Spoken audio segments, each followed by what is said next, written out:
Tyler has 57 degrees and it's 58 in Longview. On Bryan Houston Sports Radio Live. But Ben scoots out with it. Shot it. Scores! Wow! Ben! Today on Bryan Houston Sports Radio Live. The All-Star reserves have been announced. We begin now at the West. Tim Duncan, a list of 14 players that have been chosen. Duncan, his 14th selection. The NCAA has found what it calls a very severe case of improper conduct. The Jets would consider trading Rivas. Good idea or no? Well, for me, it's a bad idea. I mean, Darrelle Revis is one of the best players in the league, regardless of position. I'm hoping I'm not the biggest, Ryan, but damn, I might be. Erickson moving in. He shoots. He scores!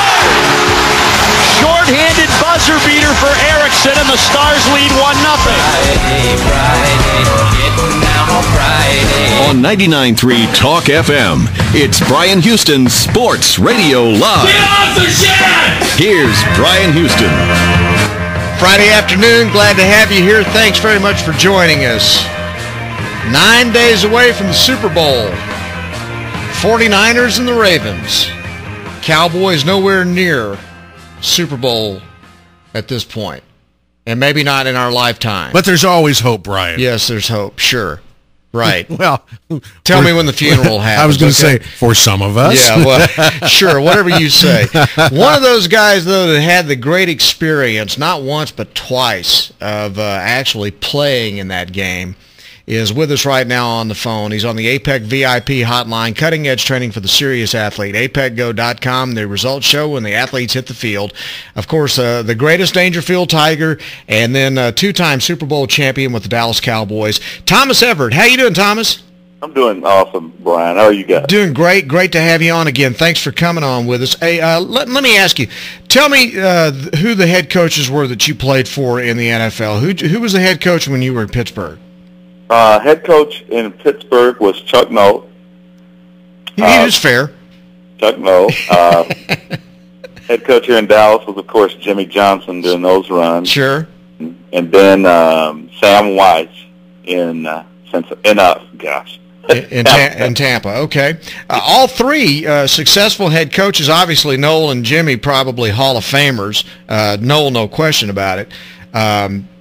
And Sam White had his level of success as well, though. Let me ask you, just from a player's standpoint, if you were playing for a head coach who you knew had basically no say-so in hiring his own staff, had no say-so in selecting the players, how would you view that guy if you were playing for him? Well, I think that's, me personally, I mean, if it's a team that, you know, whoever brought me on, I'm going to play regardless. Right. Going to put, that's just me. That is, especially when, that's a little different, you know, because most coaches usually bring in their staff. Right. And they have a lot of, you know, input in their staff, because I think a lot of that just deals with, you know, they've worked with guys before. They kind of have a rapport of what they want to do and get accomplished. Sure. You know, from a standpoint of doing things offensively or defensively. And so I believe when you bring in someone that, you know, all the coaches do not have some kind of rapport with, that can be a little, you know, it can be a lot of not a good communication there. Because I went through that with Tampa Bay. I think the defensive coordinator that they brought in my second year there at Tampa, a good rapport there as a unit, and so we didn't play that well as a team. So I think it has a lot of bearing on that for sure. Well, you know why I'm asking the question, because basically that's what's happening to Jason Garrett right now. He's sitting there and Jerry's making all the hires. He's basically hired his entire staff for him, and so I can only imagine what it will be like when Jason Garrett goes in to have his first staff meeting with a bunch of coaches. He looks around the room and he says, you know, I didn't hire one of you guys. How am I supposed to tell you what to do? I believe that's going to be strange. I'd like to sit in there and listen to that. Oh. You never know. Jerry may even be in the. I'm sure Jerry will be because he's been everywhere else. I mean, why not? All right. Well, just to get away from that, then the reason I brought that up is because today Ozzie Newsome with the Ravens, the general manager there, was asked about whether he made the head coach, John Harbaugh, fire Cam Cameron, the offensive coordinator, in December, which is a really strange time to fire a coordinator. And then obviously it was the right move, though, because ever since then, Baltimore's offense has taken off, and here they are in the Super Bowl. But Ozzie Newsome said, look, man, there's no way that we pressured Harbaugh to fire Cam Cameron, because if you do that, then your head coach stands up there before his team and his staff, and they all know that he basically has no authority, then you've lost the team and you've lost the staff. And I'm thinking, what about this does Jerry not hear? I think my hands are up in the air just like everybody else's. I think it's pretty much, your head coach has to have some say. I strongly believe in who he brings on, who he's going to work with. Again, he knows those guys from some extent, and I think you must have that in order to have, just continuity, coaching staff together. You just got to have that, Brian. I don't know how it's going to be an interesting season. Let's see how this goes. And if he has no input, if Jason has no input on calling the offensive plays as well, and I really don't know. I guess we'll get to see Jason as a true head coach this year. Yeah, well, maybe. I mean, but you played for guys, again, Noel and Jimmy both. There was no question about who was in charge, right? Absolutely. I think, and Sam White as well. I think, again, the last year there, it was a little different, but all three of those coaches, I mean, the head coach has to have some kind of input on that. Well, I'm just wondering if you're a player, though, and Noel gives you the look or Jimmy gives you the look, and that they both have the power to cut you. I mean, that makes you sit up right in the chair during the meeting, as opposed to, if Jason says something and that nothing's going to happen unless Jerry says it's going to happen, then that's got to change the way you approach your relationship with your head coach, knowing that he doesn't have the hammer. I see exactly what you're talking about there, and with this day and age, and with some of these players, I can truly see that and see that mindset from players. It's again, man. This is going to be interesting. It's going to be. I mean. Hey, the saga is. I mean, the season's still a long ways to go. There could be a lot of more. Could be a lot of other changes going on. It's the gift that keeps on giving, man. I'm telling you. All right, now I have to ask you. First of all, what do you think about the two teams who are in the Super Bowl now, the Ravens and the 49ers? Oh my! You know what? I love it. You know why I love it? Because I'm a defensive guy. Yes, sir. These are, I'm a big believer on defense wins championships. Yep. Although the league and the game itself has evolved to some extent, there's no doubt you have the best two defenses from each division playing, from each conference playing each other. And I love it. I think it's the greatest matchup. It's the two best teams in the AFC, the best team in AFC, the best team in NFC, getting ready to clash next week, and it's going to be a doozy, man. I can't wait. What does it say about this league, though? You're talking about the emphasis on offense and all that, but what does it say about this league that the teams that are in the Super Bowl right now, both heavy defense, heavy run game?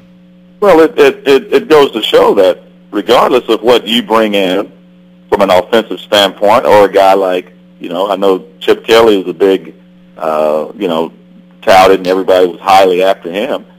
Hey, it doesn't matter, because in the end, you better pack a very good defense, because that is how you're going to eventually have to win with some defense. They're going to have to make stops, and they're going to get turnovers, and that's how the Super Bowl is won pretty much every year.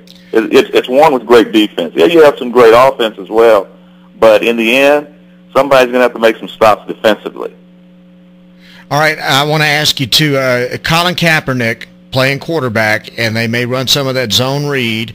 And I heard one defensive player on one of the radio stations today saying, you know, what I would do is I would be blitzing off the edge, and I'd make sure I knocked him in the mouth real early in the ball game. He says, heck, it'd be worth taking a 15-yard penalty just to send the message. What do you think? Well, if he wants to also take $100,000 out of his pocket. Good point.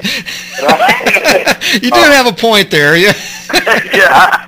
You know what? I don't think unless the team is going to pick up the tab. Well, then we saw what happened when the Saints tried that. That didn't work. Yeah, and you know you have to plan an offensive. You know, I've coached high school football. You get to read offenses all the time.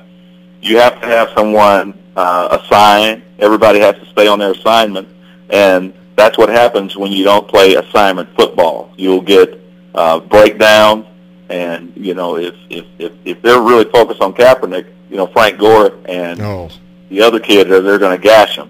If they're really focusing on Gore and trying to bang it up, and well, Kaepernick is going to gash you. So you have to be disciplined when you're playing a team like that, because all it is, Brian, it's a reverse.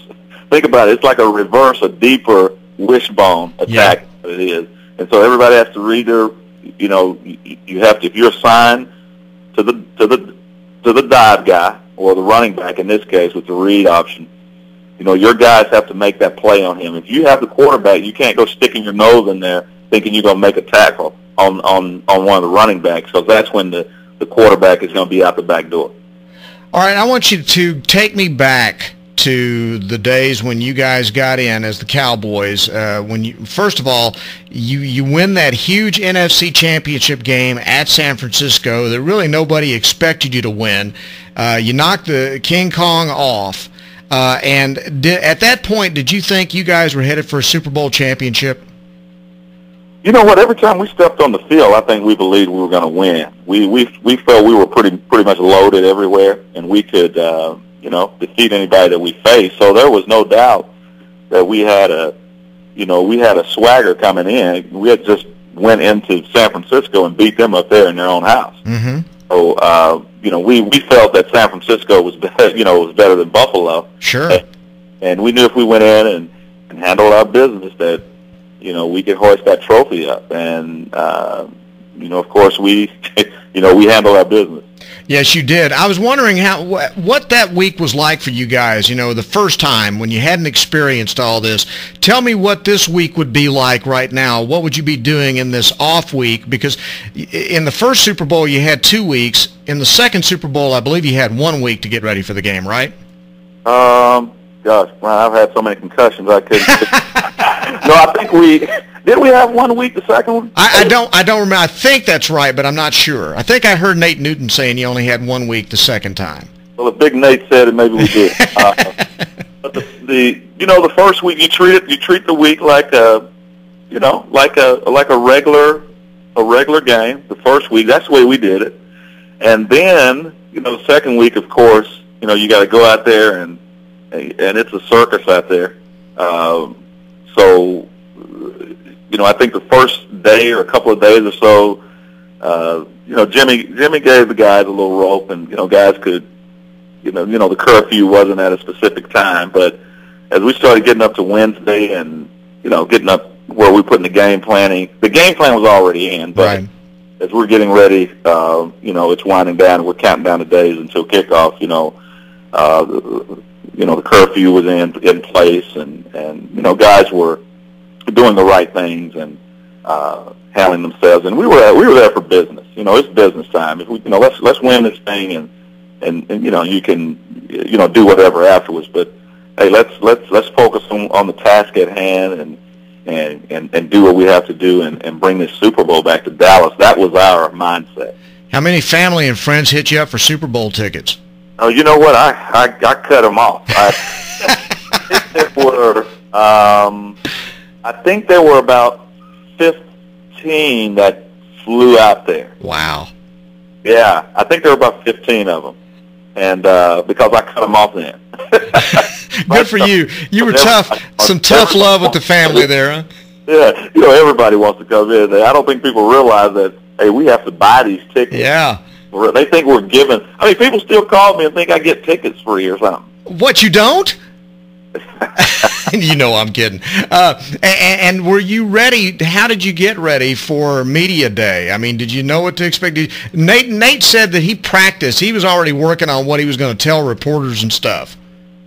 Heck no, because you never know what they're going to ask. I don't know how Nate. You could prepare for that. I mean, well, everybody knows Nate. He's a personality anyway. But I'm good at question asking. If people ask me a question, I'll give them an answer. So that's good. You didn't have to make up anything. You weren't trying to be a character or anything like that. Because most of the guys are there to see they were there to see Troy and Emmett and those guys anyway, Michael and those guys. So it was easy for us, guys who didn't have a big name. Oh, man, what an experience. Hey, Thomas, it's great talking to you.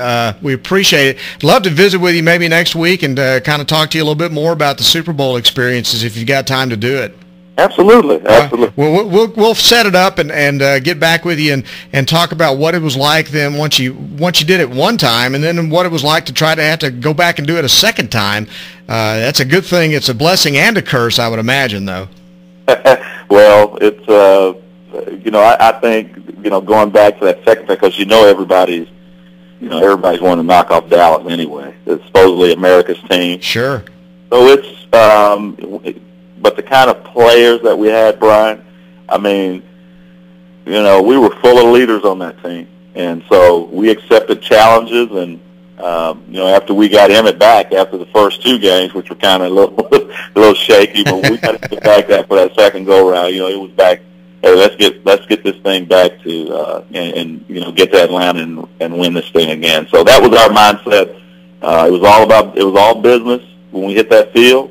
And, when you look at the game like that, and when you carry yourself in that fashion, good things happen. Man, I can only imagine. Hey, great talking to you today, Thomas. Thanks again. We'll talk to you next week, and we'll hear some more about this stuff. Thank you very much. Thank you. All right, buddy. Thomas Everett, the Dangerfield Tiger turned Dallas Cowboy, a two-time Super Bowl champion. It's great stories, great insights. Absolutely. Terrific stuff, Bryan. Good stuff. All right, we're going to take a timeout. We'll come back, and we'll hear from Bobby Stroop in just a few minutes on 99.3 Talk FM, the sports talk of East Texas.